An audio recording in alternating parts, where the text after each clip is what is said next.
Hi, you guys. Welcome back to my channel. My name is Karen Odd, and these are Karen's Oddities. This is a part 2 to my home buying process. I have 2 videos on this already, so this is kind of like a part 3, but the actual home buying process, this would be part 2. In my last video, I left off on discussing the plan, making a plan about what are your priorities when you're shopping for a home, townhouse, apartment, etc. So here I'm just going to take off on the list that I have outlined already and see how many things we can cover in this video. If you are seriously interested in changing your living situation, whether that's moving to an apartment for the first time, moving out of your parents, moving out alone for the first time, buying a home, buying a townhouse, buying a condo, I do think that you can definitely find a lot of tools in some of my videos on just how to start that process and how to feel more informed. Full disclosure, I am not an expert. I do not have a real estate background. I am speaking from my experience and the things that I learned across my experience. I would highly encourage you to check with your state and check with the state regulations and state laws, especially as it relates to real estate, as they're going to differ from state to state. So the next thing that you want to do, once you have your plan and you have your idea, you have a timeline, you have your priorities set, you have the locations that you want to be in, you have a general price point that you feel safe paying. The next thing and super important thing that you must do is you want to speak with a financial advisor. So you want to speak with a mortgage banker. You can do this by going through your bank. You can go through a credit union.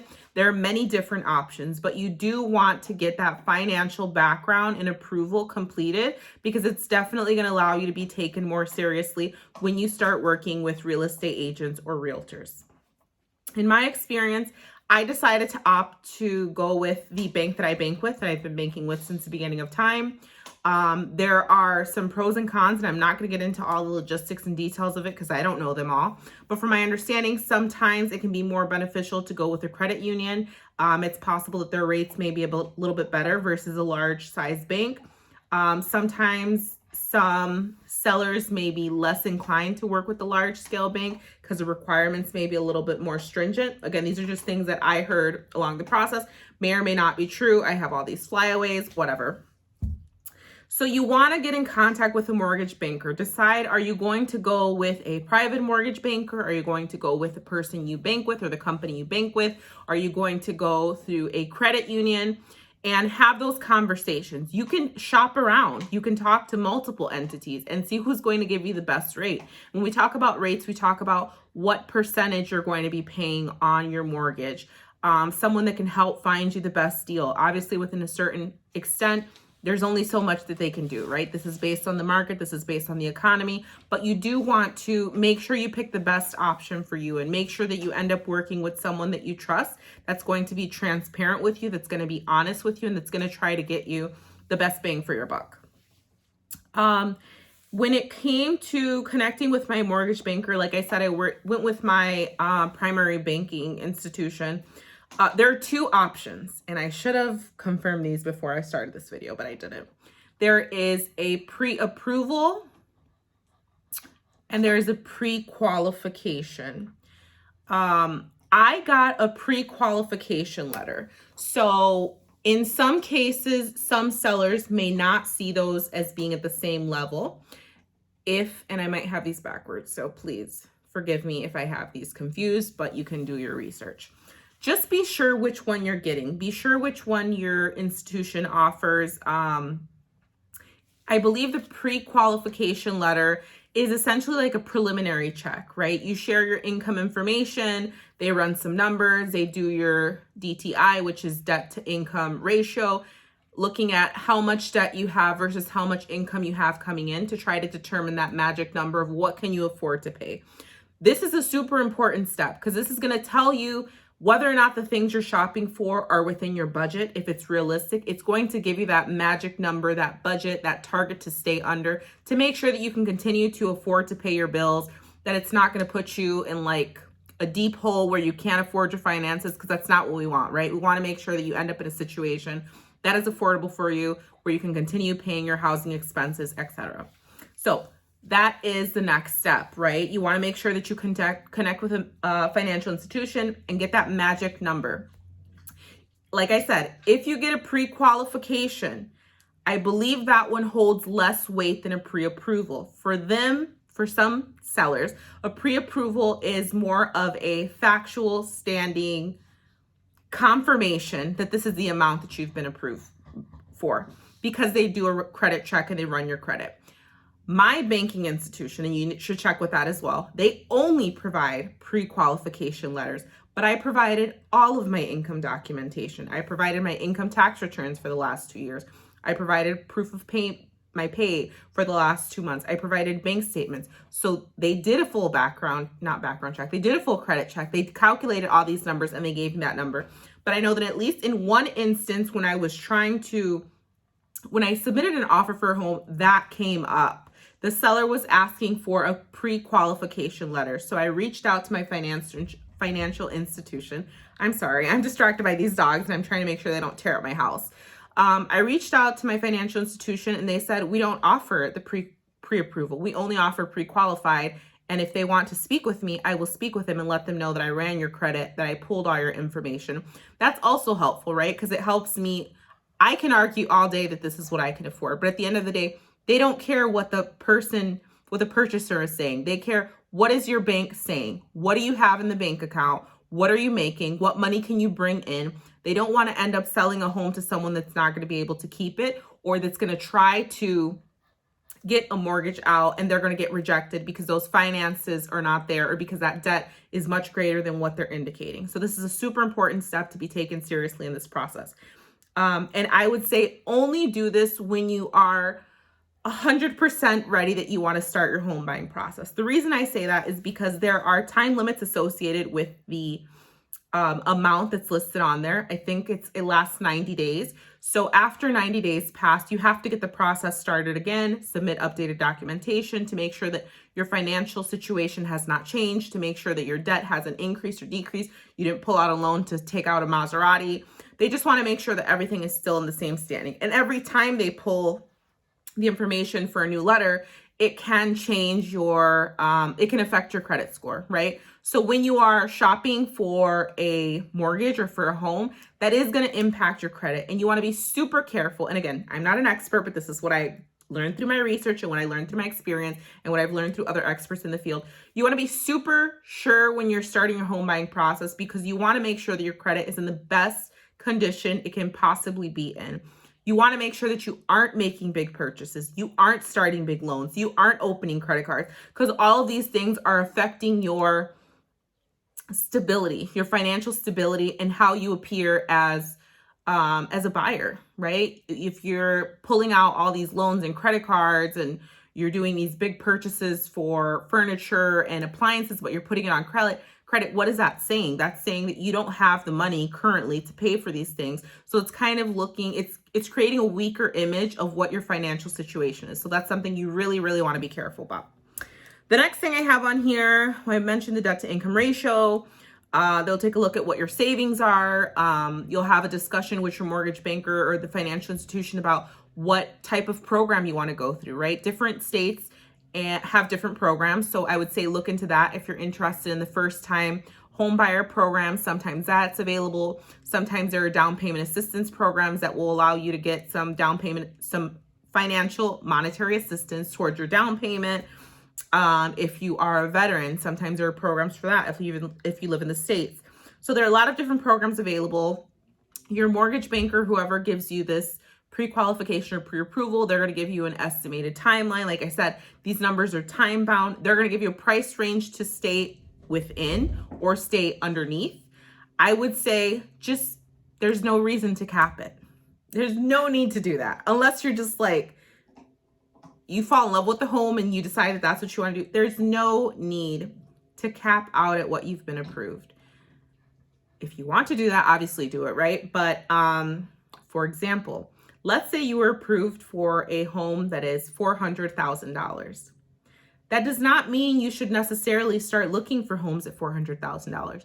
Why would you want to put yourself in that situation? Unless you want to spend more money just because you want to say you spent more money, which is silly in my opinion. But look at homes that are within that price range or below, right? That's how I was doing my search. I received my cap and I would set it because I wanted to see like what can X amount get me? But I ended up $50,000 under what I was approved for. So, you don't have to look at only things in that price range. You can definitely buy a home underneath that. Obviously, home and market prices are going to vary based on where you're living. What things cost where I live are not going to be the same of where you live, but you need to look at that, right? And look at what is the market value. Look at homes that have sold around that era. If you're working with a real estate agent or a realtor, they're going to be able to pull those comparable numbers for you to let you know, is this home priced correctly? Is this home priced too high for the condition that it's in, for the neighborhood that it's in, for the quality, for the crime in the area? These are all things that you want to look at and consider when you're making your offer, when you're deciding what is a home that you're falling in love with. Because we can fall in love with things all day. We can fall in love with things all day. Let's be honest. I do. We probably do. But at the end of the day, if it's not worth it in the long run, it's just not worth it. You know, when I was shopping for a home, I'd always say, I'm like, I wish I could just take this piece from this home, this piece from this home, and I wish I could just combine them into one home and like drop them in the ideal neighborhood, like drop them in a neighborhood by my family. But the reality is, there are things about my family's neighborhood that I don't care about. There are things about my current neighborhood that I don't care about. There are aspects of my home now that I knew I wasn't going to find in another area: safety, police response, cleanliness, recycling programs, travel distance. There are all these factors that you need to consider, which is why it's extremely important. Set your priorities.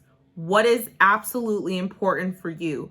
What are your non-negotiables? And once you have those set and you have that magic number, your goals and your vision is just going to align on what you're looking for. And what you're looking for, it's just going to, your tunnel's going to get more narrow till you end up finding the perfect home for you. What do I have on here? Price range, condo, townhouse versus home. So initially when I started my search, I was looking for a condo. I wanted, you know, well, you don't know me, but you're getting to know me through my videos. I wanted a sky rise. I wanted a view of the city. Well, honey, I can't afford those condos in my city because they're like not thousands, they're like millions of dollars. So I was humbled real quick. But originally I wanted a condo. Condos and townhouses usually have homeowner association fees, HOAs, which are essentially fees that you have to pay into monthly in addition to your mortgage, in addition to your utilities, that help cover the cost of maintenance for the actual structure, maintenance for the landscaping, maintenance for the waste, for the trash, for the recycling, etc. So those are things that you need to factor into your cost if that's the route that you want to take. Your percentage down, and again, this may vary per state. In certain states, there are going to be rules of the minimum amount that you can put down. And what I mean by percentage down is of the total cost of the home, there is going to be a percentage that you are going to be expected to put up of your own money. So let's just back up. Before we get into home buying, it's also really important, make sure that you're in a stable financial position. Make sure that when you decide to do this, that you've saved, that you're prepared to continue saving, and that you have money to the side for down payment, money to the side for closing costs, money to the side for repairs, money to the side for moving. It can be a very big undertaking, but when you plan accordingly, and if you've been planning for this for a while, just plan accordingly, save some money, and you will be perfectly fine. And again, like I said, research the programs in your area. I think that's definitely going to come in handy. Did you guys see that flowy thing? That's weird.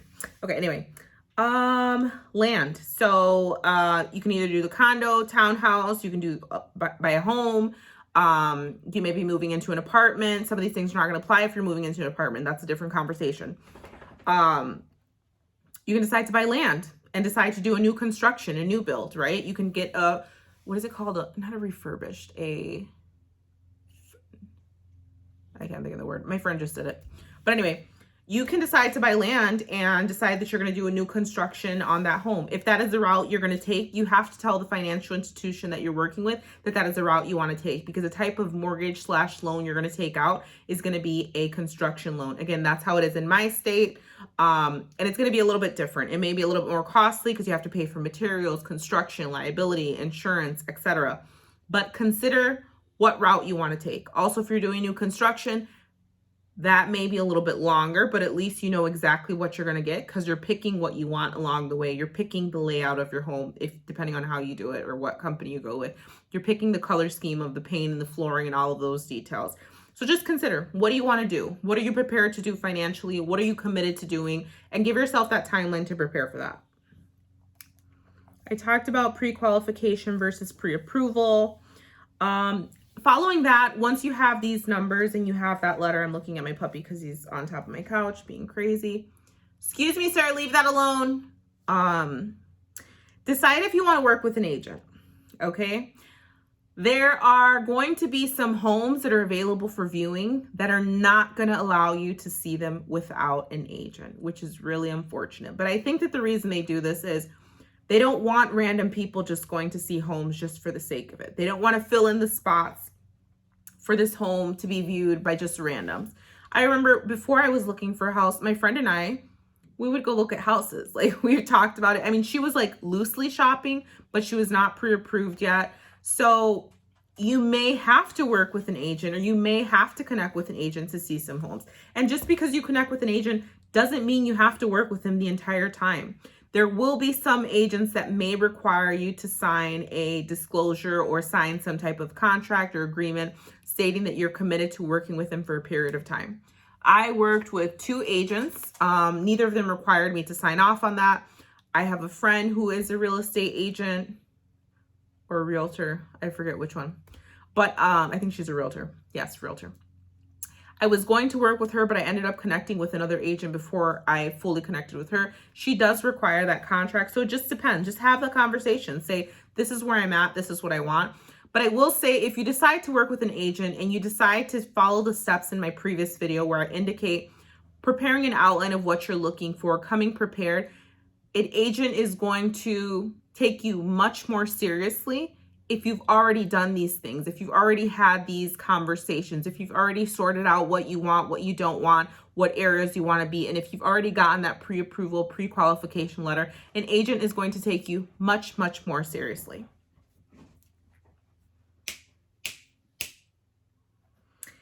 Once you connect with an agent, and it's been kind of a minute since I've done this, but once you connect with an agent, you want to make sure that you talk to your agent realistically about the expectations. What are your expectations of working with him? What are their expectations in working with you?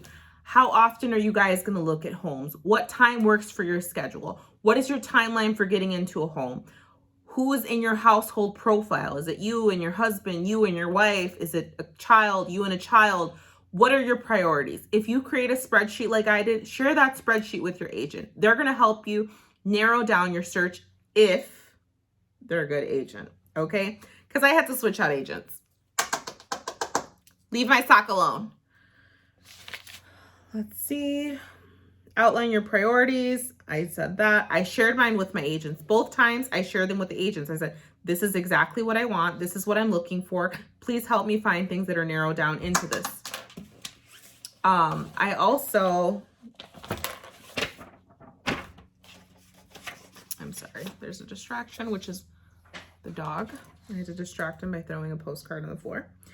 Narrow down the cities. Some agents will only work in certain cities. So if there's an agent that you've been monitoring that you're really interested in, check, because it's possible that they only work in certain cities. They only work in certain regions. So please consider that before you decide to follow up with someone and you get your heart hung up on working on one specific person.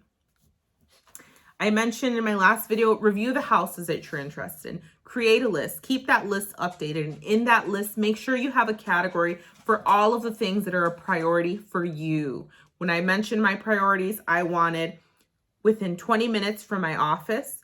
I wanted a fenced-in yard. I wanted fully renovated home. I wanted to make sure the yard was fenced in. I needed a driveway. I think those were the 5 things that I wanted. 1,000 square feet or larger. Yep, that was all I wanted. Give me 1 second. Move it. Hey, leave my stuff alone. I'm not playing with you. Stop it.